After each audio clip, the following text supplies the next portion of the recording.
Buenos días, mi nombre es Carolina Franco, soy neuróloga clínica de la Universidad de La Sabana, actualmente la neuróloga clínica en el Hospital de Santa Mónica en Dos Quebradas. Queremos hacer este tipo de revisiones precisamente por la necesidad de que nuestros médicos que trabajen en la institución tengan una inducción adecuada sobre la evaluación neurológica de los pacientes que ingresan al servicio de urgencias y hospitalización con una queja neurológica, que podamos hacerlo de una manera organizada y estandarizada, que si una persona puede ver luego la historia clínica, entienda en qué formato lo valoramos y se pueda reproducir fácilmente. Algunas personas como Ramón y Cajal decían que el sistema nervioso, el cerebro humano, es uno de los sistemas biológicos más complicados y los comparaba con una obra de arte de la naturaleza. Además, decimos que para entender el ser humano debemos entender el sistema nervioso central. Entonces vamos a hacer unas revisiones para que podamos hacer los 4 pilares del examen neurológico de una manera más sencilla y que todos podamos reproducirla en cualquier momento. Vamos a empezar con la valoración del estado de conciencia y las funciones cognitivas. Quiero aclarar que la exploración clínica prima sobre las pruebas diagnósticas, sobre las imágenes o los laboratorios que solicitemos a cada uno de los pacientes. La exploración clínica nos puede dar el diagnóstico incluso desde el primer momento que veamos al paciente. Necesitamos que el examen sea metodológico y estandarizado, que tenga una secuencia lógica, que sea sistemático y que sea muy eficiente, porque todos sabemos que puede prolongarse y lastimosamente no contamos con el tiempo que todos desearíamos tener en consulta. Entonces necesitamos hacer un esquema mental claro. Los puntos principales de exploración van a ser entonces el examen mental, que consiste en revisar el estado de conciencia y el contenido de la conciencia. Más adelante les estaré revisando cada uno de los puntos del contenido de la conciencia. Los nervios craneanos. ¿Por qué no pares craneanos sino nervios craneanos? Porque vamos a revisar cada uno, el derecho y el izquierdo de cada uno de los pares craneanos. Entonces, por eso los vamos a documentar como nervios craneanos. Las funciones motoras, que incluye la fuerza, el tono, el trofismo, los reflejos, e incluso en este podemos tener algunos componentes de la marcha que nos van a dar datos semiológicos importantes. Las funciones reflejas, qué es normal y cuáles son algunos reflejos patológicos que solo se mencionan en la historia clínica si son positivos y nos puede ayudar a localizar las lesiones. Las funciones sensitivas.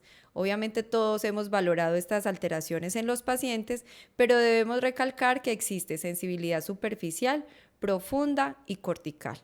Hay unas pruebas cerebelosas en el final del examen neurológico que son muy importantes en algún tipo de pacientes.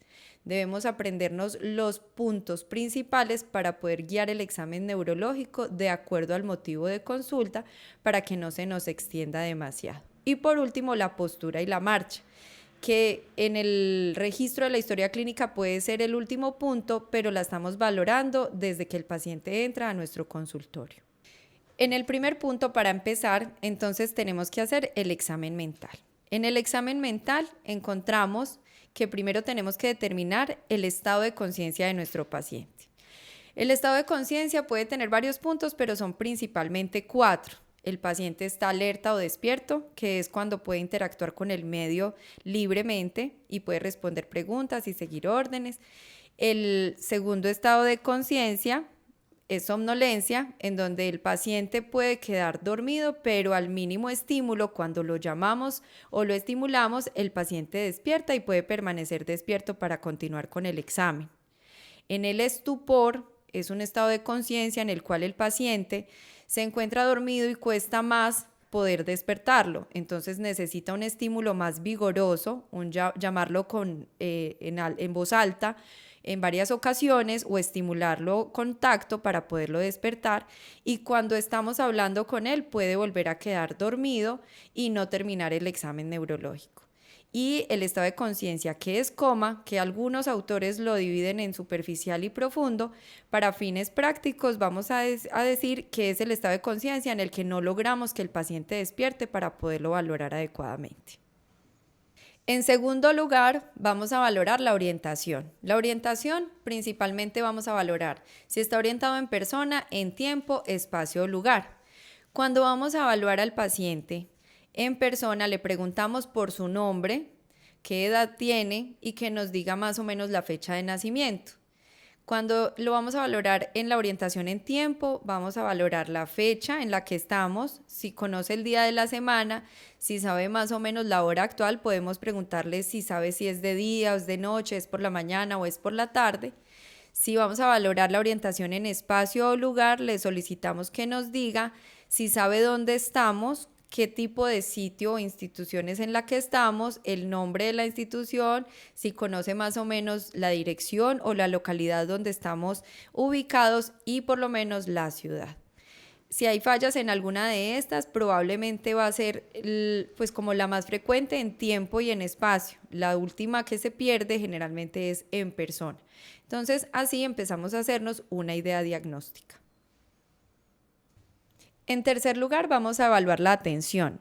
Vamos a decir y a documentar en la historia clínica si el paciente se encuentra euproséxico, que es que tiene la atención normal, hipoproséxico, hiperproséxico o esto es un gusto personal o puede estar disproséxico, que sabemos que está fuera de la normalidad y hay algo que lo está afectando, pero puede que en algunos casos no sea tan fácil de identificar.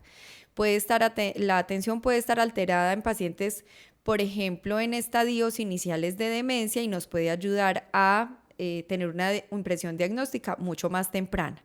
Se puede valorar simplemente viendo si el paciente logra suprimir los estímulos secundarios del ambiente y controlarse y concentrarse en el interrogatorio que estamos haciendo, o también podemos darle secuencias de números en desorden, por lo menos unos 5 números, y saber si el paciente logra retener esa información y volvérnosla a decir.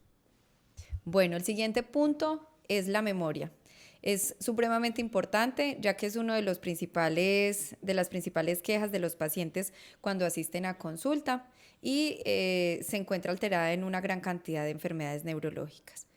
El primero de los pilares es la memoria episódica. Es una memoria que guarda información desde minutos hasta años y se puede evaluar pidiéndole al paciente que nos describa episodios de su vida, como por ejemplo el desayuno o por ejemplo cómo fue celebrado el último de sus cumpleaños o cuándo fue la fecha de su matrimonio.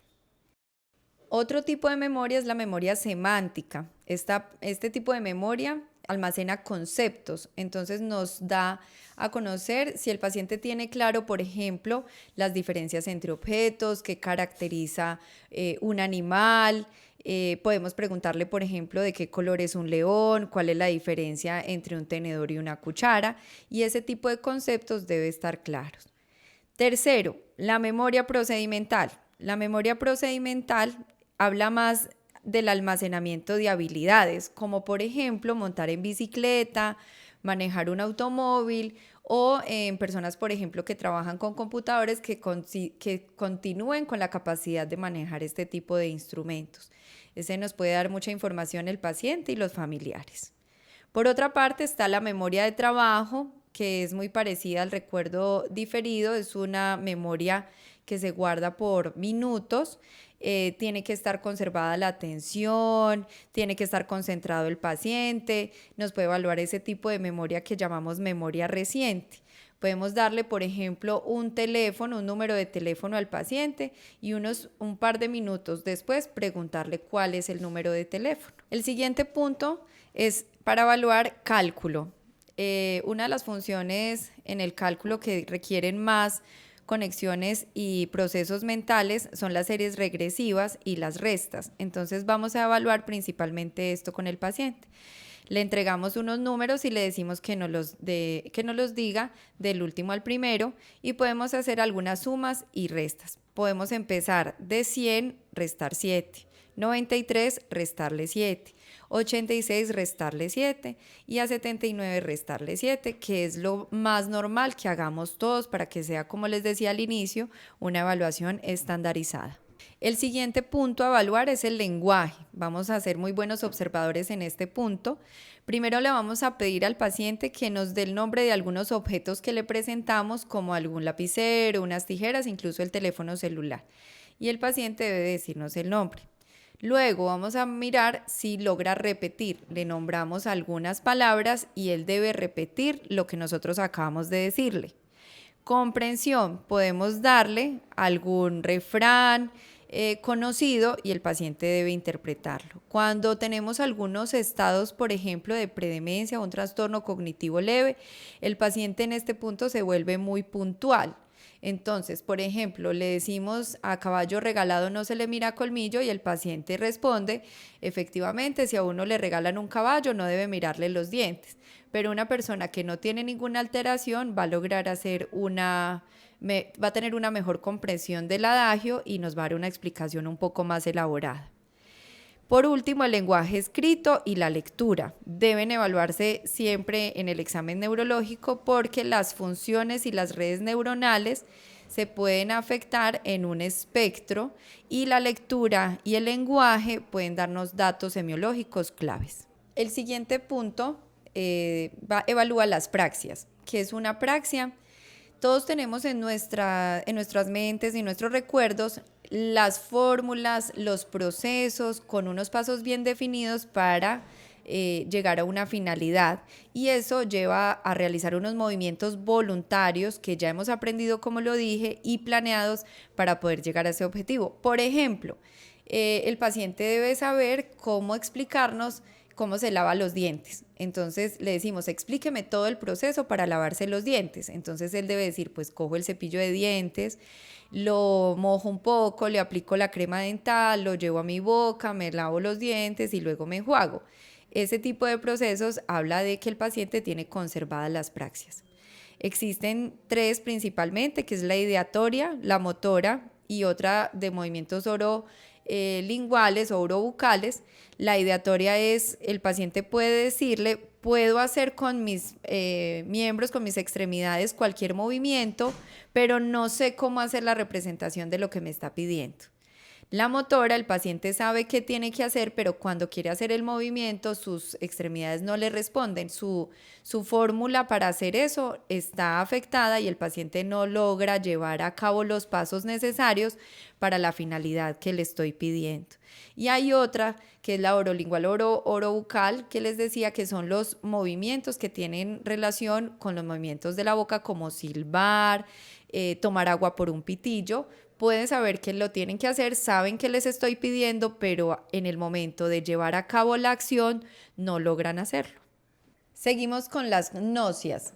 Esta es la capacidad que tiene el cerebro para identificar y procesar en la corteza los impulsos sensoriales que tenemos del ambiente.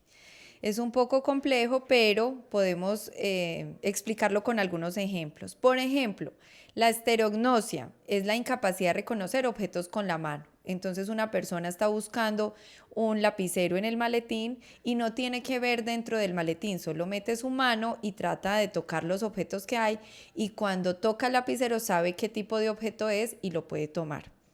Cuando no logra hacer este tipo de reconocimiento de los objetos se llama esterognosia.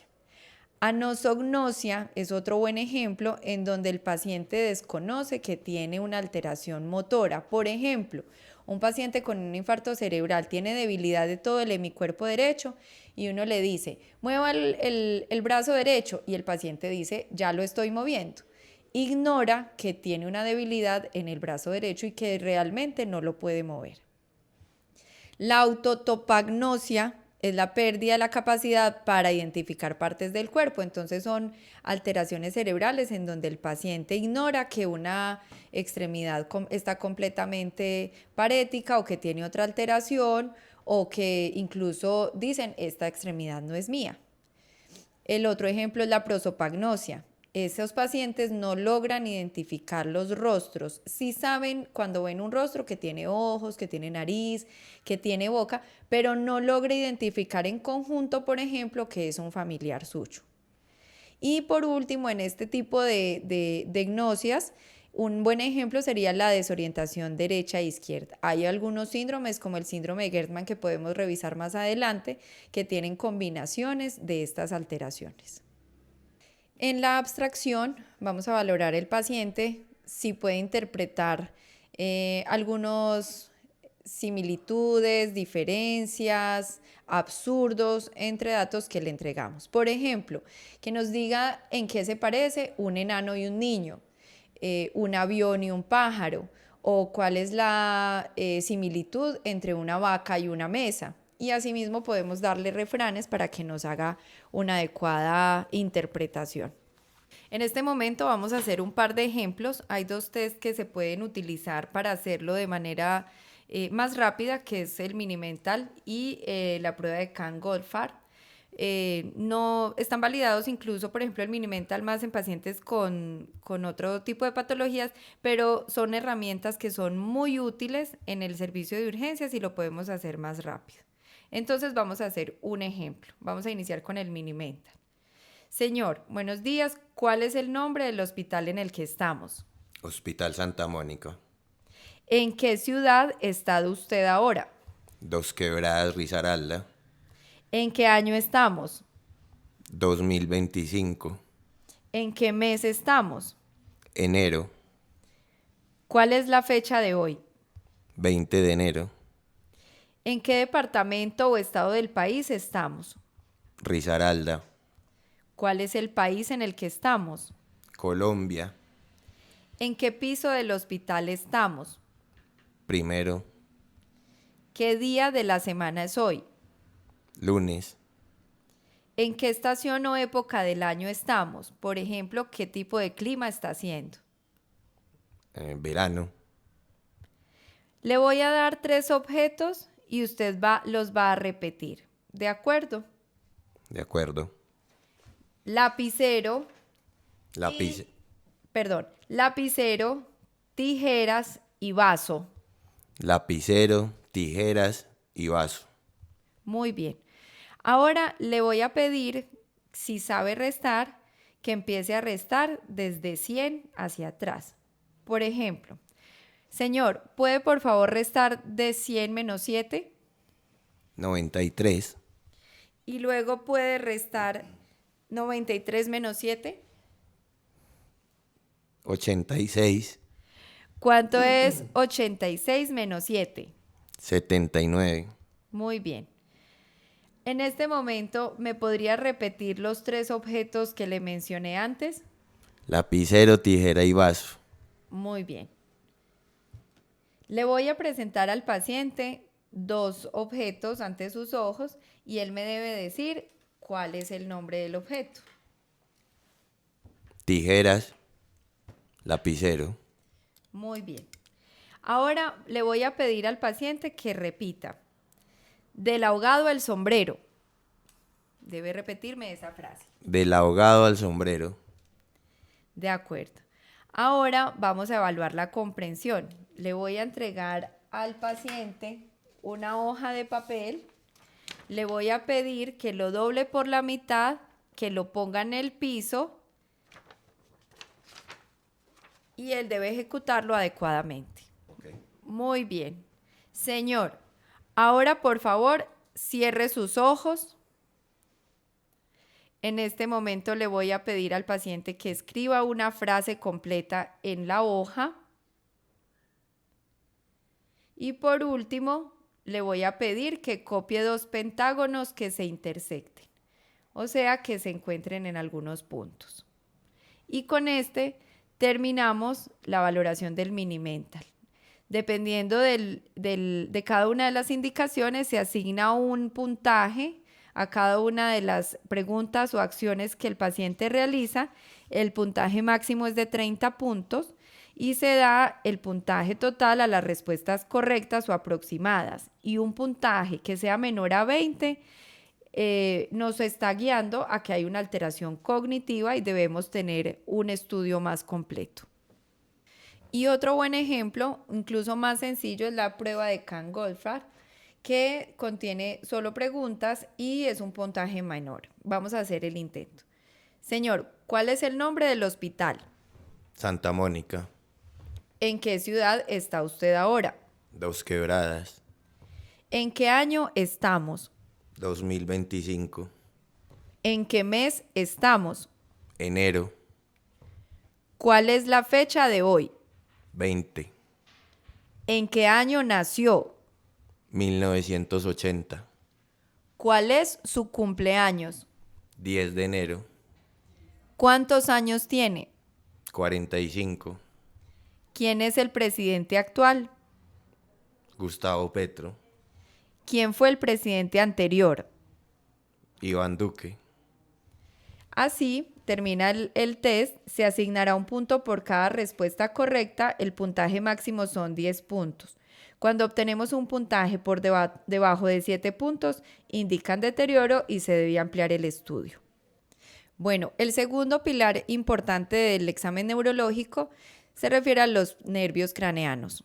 Como dije al inicio, vamos a evaluar siempre derecho e izquierdo y vamos a iniciar con el nervio olfatorio. Vamos a evaluarlo con sustancias no irritantes, como café, canela o esencias que no irriten, porque hay algunas fibras del trigémino que están cercanas y si las estimulamos podemos estar evaluando las que no corresponden. Entonces deben evaluarse siempre con sustancias no irritantes.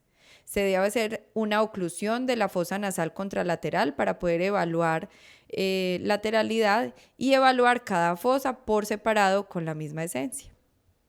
Segundo, vamos a evaluar el nervio óptico. Son 4 componentes principales.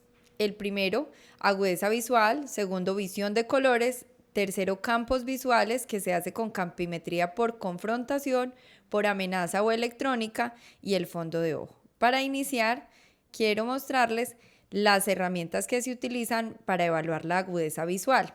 Contamos con 2 tablas, la de Snellen y la de Rosenbaum, que la primera se pone, lo más adecuado es tenerla en el consultorio porque el paciente debe estar a 20 pies o 6 metros y se le va pidiendo al paciente con un ojo cubierto y el otro haciendo la valoración que nos vaya indicando cada una de las líneas que creo que todos hemos estado en alguna de estas valoraciones. Y hay otra tabla que nos sirve para tenerla de bolsillo, que es la de Rosenbaum, que se puede utilizar a 35 centímetros del paciente y también debe hacerse por cada uno de los ojos. A la derecha vemos un ejemplo del test de Ishihara, en donde creo que también lo hemos visto en algún momento. Hay un contraste de colores, este es para la valoración de la visión de colores, y van mostrando algunos números de diferente color con unas figuras realizados y el paciente debe ir identificando cada uno de los colores, de los números que se van mostrando. El siguiente paso sería el fondo de ojo, en donde necesitamos evaluarlo con un oftalmoscopio. Se requiere una curva de aprendizaje, hacerlo muchas veces. Se requieren también unas condiciones adecuadas como un ambiente oscuro en algunas ocasiones, y lo que más recomiendan es que podamos hacer dilatación de la pupila, pero no siempre logramos hacerlo y hay que tener cuidado en pacientes, por ejemplo, con riesgo de glaucoma para no aumentar ese tipo de alteración. Entonces creo que debemos hacer un nuevo taller para poder entrenarnos en hacer fondo de ojo. La campimetría se hace por confrontación, por amenaza en pacientes que tienen alteración del estado de conciencia o no pueden interactuar adecuadamente con el examinador por algún déficit cognitivo, y electrónica cuando ya la pedimos en consulta computarizada para tenerla hecha con los equipos adecuados y que sea más objetiva. Voy a mostrarles cómo debe hacerse la valoración de campos visuales por confrontación. Bueno, continuamos nuestro examen neurológico con los nervios oculomotores. En este vamos a evaluar los movimientos de los ojos y podemos al mismo tiempo evaluar el tercer nervio craneano, el cuarto nervio craneano y el sexto nervio craneano, ya que se utilizan para realizar movimientos de mirada conjugada. Entonces, dependiendo de lo que estamos evaluando, podemos evaluar la funcionalidad de cada uno de los nervios. Por ejemplo, la función del tercer nervio craneano o motor ocular común es elevar el párpado, inervar los rectos superiores, el inferior y medial y el oblicuo inferior. Y además tiene efecto sobre el constrictor de la pupila. Ya con ejemplos les voy a mostrar en caso de que no esté funcionando bien qué alteraciones podemos encontrar. El cuarto nervio craneano o troclear inerva el músculo oblicuo superior y el sexto inerva, el motor ocular externo e inerva el músculo recto lateral. Vamos a evaluarlos entonces evaluando los movimientos oculares de seguimiento lento, los movimientos acádicos y los movimientos de convergencia. Y con estas 3 valoraciones podemos ver si hay alteraciones o no de estos 3 nervios craneanos. Continuamos con la valoración del nervio trigémino. El nervio trigémino es un nervio complejo, tiene varias funciones, entre ellas motora, refleja y sensitiva. Todos lo conocemos sobre todo por su función sensitiva, pero debemos valorar también su componente motor y reflejo. Tenemos entonces que es principalmente motor en los músculos de la masticación, masseterino, músculos temporales y pterigoideos. Tenemos también que su función refleja nos da el reflejo corneano en su aferencia y el reflejo masseterino, que también podemos evaluarlo de una manera rápida. Y el sensitivo, que se va a dividir en 3 ramas principales, B1, B2 y B3, y hay que tener principal observación cuando estamos valorando el ángulo de la mandíbula, ya que no debe haber ninguna respuesta cuando se evalúa este ángulo porque no corresponde a un área de inervación del nervio trigémino. Continuamos con el nervio facial.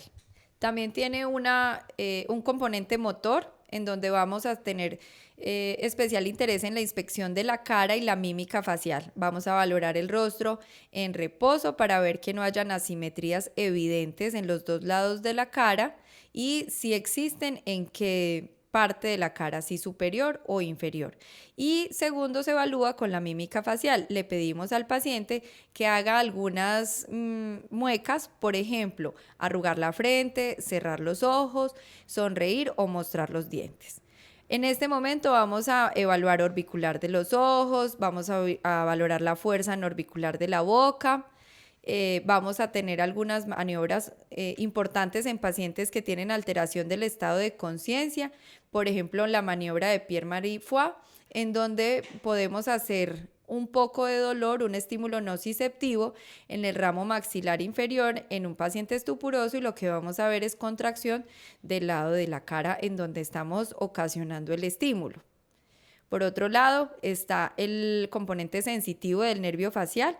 Da el gusto a los 2/3 anteriores de la lengua. Es muy importante que lo valoremos con algún sabor y que ocluyamos la nariz cuando lo estamos haciendo para que no sea un estímulo en el olfato. Y generalmente vamos a tener las lesiones más conocidas por todos, que son la parálisis facial central y la parálisis facial periférica. Vamos a valorar con una imagen porque en este momento no contamos con un paciente que tenga la alteración y voy a mostrar el paciente. El de la letra A tiene una asimetría en el surco nasogeniano con un descenso de la hemicara inferior derecha. Ese lo vamos a catalogar como una parálisis facial central derecha. Y el paciente con la letra B tiene ausencia de las arrugas frontales en el lado derecho. El ojo del lado derecho lo vemos con una hendidura palpebral mayor y también un descenso o un borramiento del surco nasogeniano derecho, y esta se cataloga como una parálisis facial periférica. Continuamos con la valoración del octavo nervio craneano o vestíbulo coclear. Como su nombre lo dice, tiene 2 componentes principales: vestibular para todo el tema del equilibrio y el coclear para la audición. Entonces tenemos que evaluarlos las 2 ramas o los 2 componentes. Primero vamos a iniciar con la rama coclear. Entonces, ¿qué podemos hacer? Una audiometría simple. Le hablamos en voz normal y susurrada desde diferentes ángulos al paciente, obviamente ocluyendo el oído contralateral para saber si hay alguna diferencia en la audición. Y le podemos decir varias palabras con diferentes, que se pronuncien con diferentes letras, pero que se parezcan. Por ejemplo, pes, tes, fes, y el paciente debe decirnos qué palabra le estamos susurrando. También se puede hacer un roce de los dedos cerca al conducto auditivo externo. Y el segundo componente podemos hacerlo con las pruebas de diapasón. Se puede utilizar un diapasón de 256 Hz y se hacen 3 pruebas: Weber, Riné y Schwabach, para evidenciar si, por ejemplo, en un paciente que ya identificamos que tiene hipoacusia en uno de los oídos, esa hipoacusia es debida, la etiología es por algún problema o alteración conductiva o neurosensorial.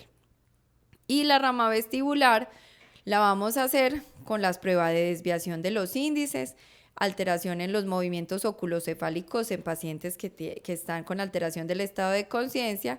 Bueno, también hablamos de las pruebas calóricas, en donde se hace instilación de agua fría o caliente en los conductos auditivos externos de manera intermitente, y se espera, dependiendo de la temperatura del agua, que el paciente haga una mirada conjugada hacia el lugar en donde estoy instilando o lejos o contralateral al lugar en donde estoy instilando, para valorar los movimientos oculares horizontales. Y si hacemos instilación del agua en los dos conductos al mismo tiempo, vamos a evaluar los movimientos verticales. Continuamos con la valoración del nervio craneano noveno y décimo, o glosofaríngeo y neumogástrico o vago. Este par de nervios se encargan de los movimientos de las cuerdas vocales, entonces vamos a estar valorando el carácter y la calidad de la voz del paciente. Si la familia o el paciente refieren que hay cambios en la voz, debemos sospechar alteraciones a este nivel. También hay anormalidades en la articulación de las palabras, el paciente puede presentar tos. Vamos a valorar los movimientos del paladar blando y la úvula en reposo, y el paciente debe decir para ver si hay alguna lateralización de la úvula cuando está articulando esta letra. También vamos a ver el reflejo velopalatino con un estímulo de mucosa del paladar blando con un objeto que no haga trauma en el velo del paladar, y vemos que se produce una contracción del paladar blando y de la úvula. Y también podemos evaluar el reflejo faríngeo, que se logra estimulando la pared posterior de la faringe o base posterior de la lengua. Obviamente puede llegar a ser molesto con el paciente y debe ser realizado con delicadeza. Siguiente, vamos a valorar el nervio espinal. Este es un poco más sencillo de evaluar. Vamos a hacer palpación del músculo esternocleidomastoideo y trapecios. Y podemos pedirle al paciente que gire la cabeza contra resistencia, que flexione la cabeza contra resistencia y que haga elevación de hombros contra resistencia. Y así evaluamos los dos músculos con estos movimientos y vemos la integridad del nervio. Para terminar la valoración de los nervios craneanos, vamos a valorar el nervio hipogloso. Se hace una inspección de la lengua en reposo y de la protrusión, ya que es el encargado de inervar los músculos que mueven la lengua. Se hace prueba de movimientos de la lengua a ambos lados, oposición de los movimientos de la lengua, incluso puede ser contra los carrillos. Debe hacerse una observación y una palpación de la lengua en reposo y en movimiento. Se puede percutir la lengua dependiendo de la sospecha diagnóstica, como el caso de ELA, y debemos escuchar al paciente hablando para ver si hay una adecuada articulación del lenguaje.